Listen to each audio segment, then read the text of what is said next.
J'adore venir au parc au matin. Déjà, je connais beaucoup de gens ici et donc les gens, ils me parlent un petit peu de leurs petits problèmes, leurs petits trucs, ce qu'ils ont fait hier soir. Ils adorent ce parc en fait parce que c'est un peu leur jardin. Voilà, et c'est une bouffée d'oxygène aussi pour eux. C'est tranquille, c'est une île cachée quoi, au milieu des immeubles d'un quartier. On est entouré d'arbres à 90% et ça donne vraiment une sensation de pleine nature qui est très agréable. Il est beau, majestueux, romantique, poétique, bien entretenu. Et voilà, c'est un vrai cadeau. Si le parc offre tant de bonheur aux habitants de ce quartier, c'est certainement un juste retour des choses. Car c'est bien grâce à eux que ce parc enchante chaque jour ses visiteurs depuis plus de 30 ans. C'est pourtant de justesse que ces arbres ont échappé à l'abattage, pour qu'en lieu et place, de grands immeubles soient érigés. Au départ, une poignée de voisins, amoureux de la nature et des relations humaines, visionnaires et sans doute un peu fous. Fous au point de croire que rien ne peut les arrêter et que la folie serait de ne pas essayer. L'histoire du parc Ton Bosch, c'est d'abord une lutte urbaine. C'est grâce à des habitants qu'on a pu sauver le parc. Ça a été vraiment une belle expérience humaine, de citoyenneté, d'action collective.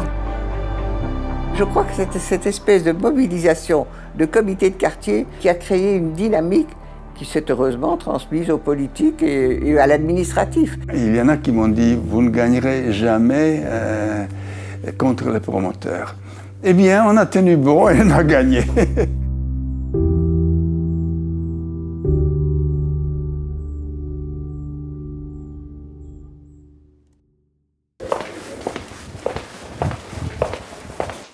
Bonjour, bienvenue à la Fondation Siva. Voici le premier plan qu'on a sorti pour le parc Ton Bosch. René Pécher, architecte renommé, spécialiste des parcs et jardins, signe les plans des travaux d'aménagement du parc en 1982. Mais l'esprit du parc tel qu'on le connaît aujourd'hui, c'est à Constantin Stefanovic qu'on le doit. Quand on dit esprit en architecture, on pense esprit gothique, vraiment. C'est la géométrie qui est en question là. Alors, quelle est la géométrie du parc? Eh bien, je me suis dit, je vais sur mon inspiration initiale, je le ferai comme je fais un tableau. Si ces premiers dessins sont issus de son imagination, l'architecte peintre du quartier met ensuite en place une véritable consultation populaire. Il organise des réunions au cours desquelles chacun est libre de proposer. J'ai pris ces propositions qui étaient pour moi un programme, une liste d'objectifs à atteindre, par exemple les jeux pour les enfants, les étangs, les chemins avec des pentes douces, moins douces, etc. Cette maquette qu'il réalise en 1981 est le fruit de ce travail collectif. Les travaux d'aménagement menés par René Pécher y seront fidèles à quelques détails près. En fait, la maquette et le plan sont quasiment identiques, si je peux dire. Quasiment identiques, mais René Pécher m'a toujours demandé quand il voulait changer quelque chose, il avait cette délicatesse et on l'a fait ensemble. Pour comprendre l'histoire du parc, il faut remonter au milieu du siècle précédent. Chaussée de Vlorgat, la maison de Monsieur et Madame Semé-Solvay, actuelle ambassade des Indes, est dotée d'un magnifique parc privé de 4 hectares. Mon père était pas seulement dendrologue, mais aussi botaniste avéré. Il allait à peu près chaque année visiter le Chelsea Flower Show à Londres. Et il recevait bien entendu le journal de la Royal Horticultural Society anglaise, où il y avait toutes sortes de plantes rares qu'il commandait chez Illier en Angleterre. De nombreuses espèces venues des 4 coins du monde y sont introduites et soignées avec amour par Monsieur Noyer, son jardinier. Magnolia, figuier, kaki, poivrier, tilleul japonais et séquoia s'y trouvent encore aujourd'hui. Chaque espèce rare demande un entretien particulier, un amendement du sol spécial, une taille spéciale, tout ça demande un travail c'est un travail de passionné en fait. Voilà. Donc on est passionné. Le jardinier qui est responsable ici du parc Ten Bosch, qui est Nicolas Legros, est passionné. Et donc c'est pour ça qu'il arrive à maintenir ce parc dans cet état-là. En 1972, un groupe d'habitants du quartier organise une pétition pour que les terrains soient classés en espace vert, dans l'espoir d'y voir un jour un parc public. Le comité du parc Ten Bosch était né. Plus de 2500 signatures sont récoltées. Le ministre Van den Booijnaert a fait faire des études par son service qui sont arrivés à la conclusion qu'il lui paraissait raisonnable de créer là un espace vert qui devait être sauvegardé pour l'avenir. Nous étions évidemment ravis. Mais il ne s'agissait pour le ministre que d'un avant-projet. Quelques mois plus tard, son successeur signe la version définitive du plan de secteur et la parcelle est reconsidérée comme terrain à bâtir. Ça a été évidemment la douche froide pour le comité. Beaucoup disaient voilà c'est fini, il faut abandonner, etc. Et d'autres se sont dit, ben non, on va quand même essayer. On a refait des pétitions. On distribuait les feuilles et puis on ramassait les signatures aussi. Et il y avait, je crois, si je ne m'abuse pas, 7500 signatures pour que ça soit un parc. Le 21 août 1980, M. Semet vend sa maison avec 1 hectare de jardin à l'ambassade de l'Inde. Il cherche alors à se séparer du reste du parc. On aurait bien voulu garder tout intact, comme c'était avant, du temps de la grand-mère, la maison, le jardin, comme c'était, mais ce n'était pas possible, vu le coût que ça aurait entraîné. Donc la seule solution de mon beau-père, la meilleure solution, d'après nous tous, on a tous donné notre accord, c'est qu'il vende. Et qu'il le vende le mieux possible. Monsieur Houtard, qui était conseiller à la commune, a vu un jour des plans d'architectes pour construire plus de 200 logements sur le terrain du parc actuel. Et à l'époque, on exigeait 1,5 voiture par logement, donc plus de 200 logements, plus de 300 voitures, etc. L'affaire est conclue sous réserve de l'obtention par le promoteur du permis de bâtir que la commune semble disposée à accorder volontiers. À la commune, il fallait rentabiliser. Ça faisait des nouveaux électeurs, des électeurs dans de très beaux immeubles. Ça convenait au type d'électorat du bourgmestre à l'époque. Hiver 1980. Les plans sont examinés et approuvés par le collège. Plus rien ne semble pouvoir empêcher le chantier de démarrer. Tout espoir de sauver le parc est comme gelé. Mais une lueur d'espoir pointe à l'horizon. Un petit grain de sable dans la mécanique de l'inéluctable. Un détail qui annonce peut-être le retour du printemps pour le quartier Ten Bosch, soudé plus que jamais autour de cet écrin de nature. Il faut réunir le conseil une dernière fois pour voter l'acquisition par la commune d'une parcelle enclavée en intérieur d'îlot dont le promoteur ne veut pas et que la famille Semet offrirait à XL. Je me suis dit, c'est la dernière fois qu'on va pouvoir parler de l'espace vert qui est pratiquement condamné. Et j'ai averti tous les gens du quartier et tout le monde s'est rué vers le conseil communal ce soir-là. Le 21 mai 1981, la salle du conseil communal d'Ixelles est pleine à craquer. Le comité de quartier joue son va-tout et se livre un long plaidoyer au nom de la sauvegarde du patrimoine. Mais l'acquisition de la parcelle est votée. Il ne reste plus pour la commune qu'à notifier le permis de bâtir pour voir toute chance de sauvegarde du parc anéantie à jamais. Alors j'ai redemandé la parole et le bourgmestre m'a dit non, non, quand on a voté, on passe au point suivant, à moins qu'il s'agisse d'une justification de vote. Je lui ai dit, ben, prenez-le comme ça, monsieur le bourgmestre. Dernière chance pour le comité de laisser entendre sa voix.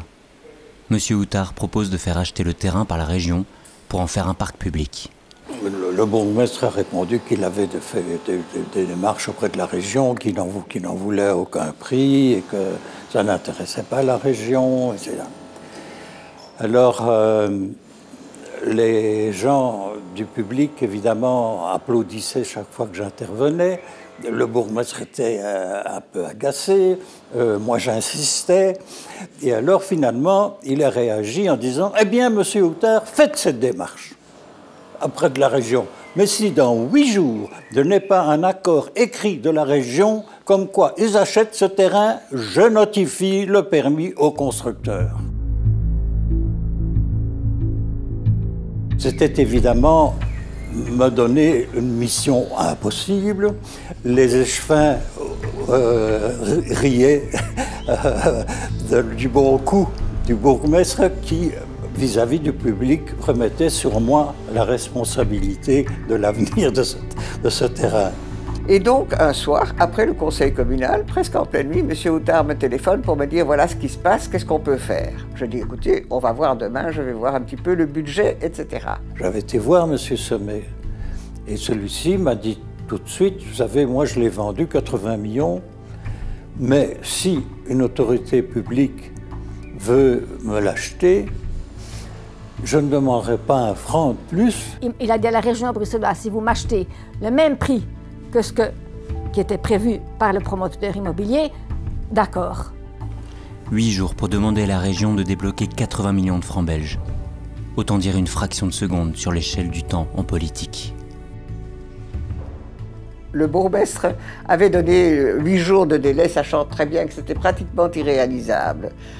Peut-être qu'il n'avait pas compté sur la détermination de mon cabinet finalement, parce que tout le cabinet était intéressé, et sur la détermination aussi des habitants. Mais rien n'est encore gagné. Pour les acquisitions dépassant 50 millions de francs, il faut l'accord du gouvernement bruxellois. Les jours passent et chaque minute compte. À la réunion suivante, je présente le projet qui n'est pas accepté immédiatement. C'était quand même une dépense importante, 80 millions, il fallait expliquer ce qu'on allait en faire, l'intérêt, etc. Nous sommes mardi matin, 2 jours avant l'échéance. Il reste une montagne à gravir. Mais du côté du comité de quartier, la motivation est intacte. Monsieur Houtard reprend contact avec le chef de cabinet de la ministre chargée des espaces verts. Je lui ai dit que M. de Meute respecterait le délai qu'il avait fixé, et que si jeudi matin, il n'avait pas l'accord écrit de la région, il notifiait le permis et que tout était perdu. Avant l'échéance des 8 jours, ce qui a été fait vraiment in extremis à la veille, on a fait une réunion le soir dans mon cabinet, les ministres ont bien voulu venir.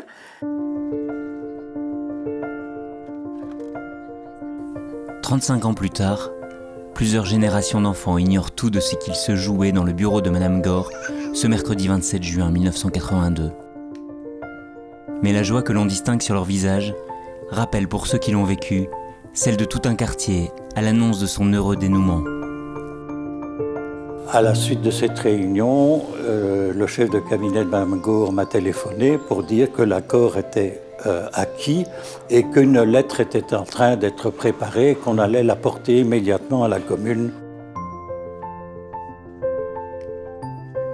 Alors j'ai immédiatement averti l'un ou l'autre du quartier, les gens sont arrivés à la maison, on a fêté ça, enfin c'était la grande excitation.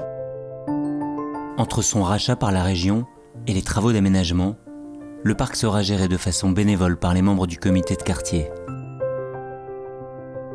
Aujourd'hui, c'est Bruxelles Environnement qui en assure l'entretien.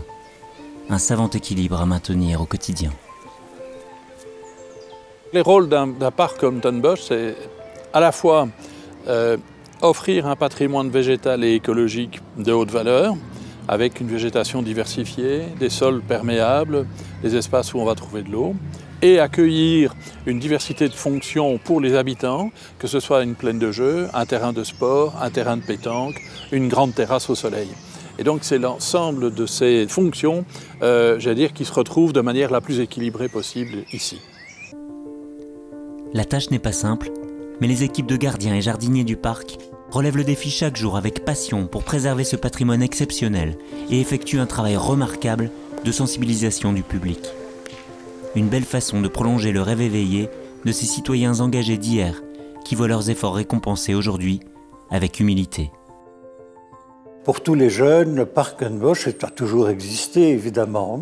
Il est là, et donc il était là avant qu'il ne soit né, donc c'est assez normal. Hein. Il y a plus d'une personne qui me dit « Je vais en ville, oh, il y a du bruit, il y a la pollution, je vais rentrer dans mon parc. » Et c'est ça que j'aime bien entendre, que les gens se sentent... C'est l'extension de leur habitat, dans un sens. Et c'est ça qui fait plaisir, que les gens se sentent dans ce parc comme dans quelque chose qui leur appartient. Oui, voilà. S'approprier la ville et ses espaces de vie pourrait être l'un des thèmes de cette histoire et résonne comme une évidence de nos jours. Les gens actuellement à Bruxelles, les personnes habitent en majorité dans des appartements, peu ont des parcs privés ou des petits jardins. Donc cette espèce de besoin d'espace vert, de pouvoir se délasser en plein air devient de plus en plus impérieux, me semble-t-il. Et donc je crois qu'il est absolument important de préserver les espaces verts et d'en créer là où c'est possible. Compter sur une plus grande implication citoyenne pour les jours à venir est peut-être une autre leçon que peut nous inspirer cette belle aventure. On doit maintenant développer vraiment cette partie co-gestion, c'est-à-dire que les moyens des services publics diminuent. D'un autre côté, l'habitant de la ville demande à avoir un retour vers la nature et à pouvoir faire des activités dans la nature. Eh bien, nous pouvons offrir cette possibilité en disant aidez les jardiniers, travaillez avec les gardiens, faites des visites avec des personnes âgées ou avec des enfants des écoles pour leur faire découvrir les plantes, etc. Et donc, cette cogestion qui est quelque chose qu'on retrouve beaucoup dans les pays anglo-saxons doit se développer ici à Bruxelles. Le parc Turnbush est vraiment une opportunité pour le faire. Entre combat du passé et perspectives d'avenir, ce film rend hommage au courage et à la volonté de ses citoyens, conscients des enjeux et soucieux de rendre plus belle la vie de leur quartier, de leur ville. Au fond, les habitants d'une région, quand ils ont des projets légitimes, ne doivent pas négliger leur action et aller jusqu'au bout de leurs rêves. Parfois, ils se réalisent.